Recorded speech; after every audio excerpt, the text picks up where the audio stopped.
noi abbiamo accettato di buon grado di concorrere a questa tornata elettorale proprio perché moltissimi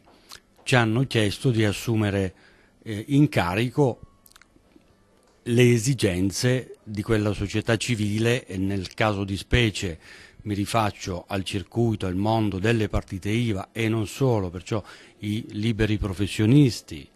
Guardi, io ho fatto alcune verifiche durate circa 8 mesi di interviste e relazioni con professionisti di ogni tipo su scala nazionale